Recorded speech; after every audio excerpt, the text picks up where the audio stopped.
turunkan saat di dunia. Ayah saya meninggal saat saya masuk pesantren. Dan baiknya saya rasakan luar biasa. Beliau mengajar di musalla kecil dulu, sekarang jadi masjid. Itu saya selalu dibawa. Beliau mengajar, saya tidur. Sekarang gantian, saya mengajar, beliau tidur. Dan kadang dipangku, gendong sampai pulang. Saya pernah sengaja pura-pura tidur untuk ingin tahu apa yang dikerjakan ayah saya di jalan. Jaga betul supaya nggak bangun. Begitu saya disimpan di kasur dan bangun, diajak bercanda. Saya mau masuk pesantren, beliau nggak sempat ngantar. Saya bertemu, beliau menangis, peluk saya, minta maaf, nggak bisa ngantar ke pesantren. Saya belum mengerti apapun saat itu. Saya bertekad, insya Allah saya belajar dengan sungguh-sungguh. Sepekan 2 pekan saya dapat panggilan pulang. Saya tanya pada kakak saya yang ikut, sekarang ada di sini, di mana ayah? Beliau nggak jawab. Sampai di Bandung, paman saya, beliau sekarang Sekom MUI Jawa Barat, langsung menyampaikan, nampaknya nggak akan terkejar sampai sana, mungkin sudah dimakamkan. Saya ngerti, paham saat itu bahwa beliau telah wafat. Maka saya pulang.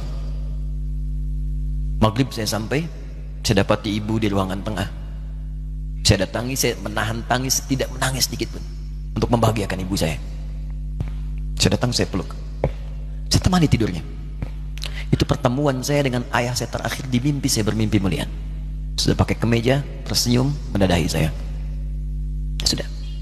Besoknya saya cari ke kamar, ternyata Allahu Akbar, apa yang selama ini saya pelajari di pesantren, kitabnya sudah ada di kamar semua, sudah disiapkan. Saya menangis saat itu. Saya bawa mushaf.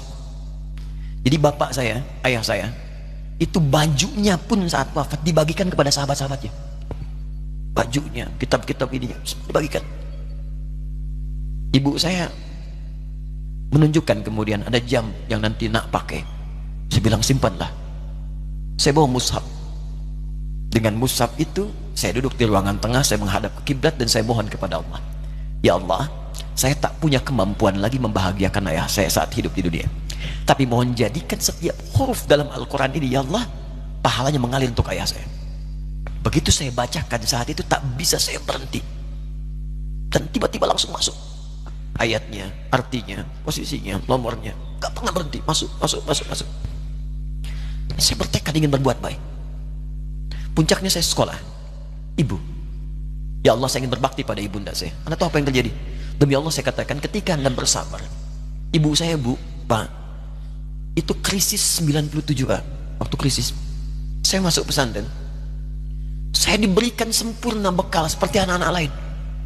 Rupanya ibu saya sudah tanya kepada santi-santi, orang tuanya, berapa bekal Anda kasihkan? Dikasih yang paling tinggi itu dikasihkan pada kami tiap bulan. Saya terima. 1 kali libur saya pulang dari jauh, ibu saya tersenyum melihat sedang jemur pakaian, melihat saya. Begitu saya tiba, kaget saya. Ya kok pakaian ibu saya, pakaiannya nggak cocok dipakai gitu. Ini bukan pakaian ibu saya, kayak kain pel lah kalau sekarang. Saya masuk ke rumah, saya kejar, saya buka pakaiannya, lemarinya, saya nggak temukan sedikit pun. Saya kejar kakak saya, dia sudah siapkan makan. Kak perempuan kami yang kedua, mana pakaian ibu saya? Perhatikan jawabannya. Dia menangis saat itu. Dia bilang, mama itu telah menjual semua perhiasan dan pakaiannya untuk pendidikan kamu. Jual. Untuk kita, katanya. Jual. Dan bertahan dengan 150.000 per bulan saat krisis. Jadi rupanya ibu saya itu makan nasi sehari cuma sekali. Beliau mengajar. Di berangkat sekolah itu cuma makan pisang, minum kopi, makan nasinya malam. Saya bilang, ya Allah, saya akan ganti baju ibu saya dengan kain ihram dan saya gandeng tangannya di Masjidil Haram. Itu apa yang terjadi? Begitu saya kuliah di Libya, alhamdulillah, saya berangkat, saya mulai mengajar, saya serius belajar. Saat itu kemudian Allah mulai berikan jalan. Saya ingin sungguh-sungguh. Malam saya bangun, saya sholat, saya belajar, saya menghafal Quran, saya belajar riwayat Quran. Sampai puncaknya tiba.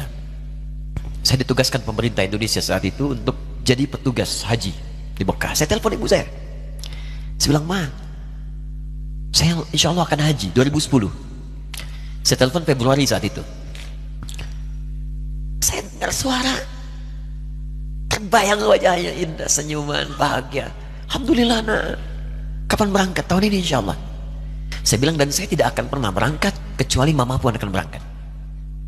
Terdengar nada pesimis tapi senyum. Dari mana katanya? Allah akan kasih, saya bilang. Saya sedang bekerja berusaha karena Allah. Mustahil Allah akan sia-siakan kita. Berapa butuhnya? Porsinya 25 juta. Kapan harus ada? Bulan Juni. Ya, jadi dari Februari ke Juni itu. Ya, Juli bukan Juni, Juli. Ya, jadi saya masih ingat tuh bulan 7 5 bulan itu. Saya ibu, Pak, nabung saya. Saya beli tabungan, saya niatkan untuk ibu saya haji. Bulan Juli masih setor 25 juta. Jadi semua tabungan masukin situ. Ada yang ngajar ngasih, masukin situ. Masukin semua. Tepat sepekan sebelum itu kemudian didaftarkan, saya buka tabungan. Allahu Akbar, karunia Allah luar biasa. Tadi butuh berapa? 25 juta. Begitu dibuka, Masya Allah, 1 juta. Karena beasiswa nggak banyak, 1 juta. Tapi 3 hari sebelum daftar, entah dari mana ibu-ibu pengajian di KBRI datang, Ustadz, ibu katanya mau haji juga ya, Ustadz mau haji ya, ibu ikut ya, sudah nggak usah dipikirin, nanti kami yang pikirkan semuanya. Tiba-tiba dikirim, bayar porsinya di sana, dapat koper paling besar. Bayangkan, tadinya kopernya belum datang, telepon lagi, nak koper belum datang katanya. Saya bilang, Ma, tenang aja, apa hajinya nggak jelas ini? Tidak jelas, saya bilang, insya Allah. Ya, nah cuman beritanya berbeda. Begitu saya telepon lagi, Ma gimana bisa? Nah, telah keluar pengumumannya. Kapan mah? 2013. Loh kan saya haji 2010, nggak bisa harus 2010. Lihat kalimat ibunda saya. Nah, jangan pernah mengambil hak orang lain. Allah kasih 2013, alhamdulillah. Saya bilang, Ma, kita tidak harus mengambil hak orang lain, tapi kita meminta kepada Allah yang memanggil kita. Boleh jadi Allah akan berikan tambahan kuota pada tahun ini. Doa lagi, minta, pulang ke masjid. Tiba-tiba ada sidang oki di Istanbul saat itu, keputusan 1.000. Setiap ada 1.000 muslim, 1 kuotanya. Saat itu Indonesia dapat tambahan 22.000, termasuk ibu saya ada di situ. Ya, acara malam Al-Qadar 27 Ramadan, malam masih ingat betul, saya jadi MC dengan rektor pada saat itu. Saya nggak pernah bawa handphone, tiba-tiba handphone itu saya bawa, berbunyi kemudian telepon itu. Saya minta pada rektor izin, saya angkat dulu, diperkenankan. Saya kemudian ke belakang masjid, saya angkat. Tiba-tiba saya dengar suara sudah menangis. Nah, katanya, kenapa, Ma? Alhamdulillah, Mama bisa haji. Ternyata kuota itu termasuk ibu saya. 5 bulan, Pak. Wena biasa. Nggak bayar tambahan, nggak ada macam-macam, bisa berangkat. Begitu saya berangkat duluan, saya tungguin betul di apartemennya, di maktabnya sampai datang. Begitu sudah datang, saya nggak sapa. Saya lihat dari jauh. Bahagianya saya bisa mengganti pakaian tadi yang lusuh dengan kain ihram. Saya perhatikan, saya ikuti dari belakang. Di lift, saya ikuti. Di jalan, saya ikuti. Begitu sampai Masjidil Haram, saya gandeng tangannya. Ma, kita sama-sama. Labbaik Allahumma labbaik. Labbaik la syarika laka labbaik. Saya tawaf, saya gandeng ibu saya lindungi supaya dapat kenikmatan dalam tawafnya.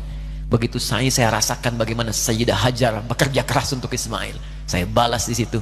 Saya gandeng tangan yang kanan. Saya minta pada Allah, muliakan ibu saya, ya Allah, muliakan ibu saya, muliakan, berikan saya kesempatan membahagiakannya.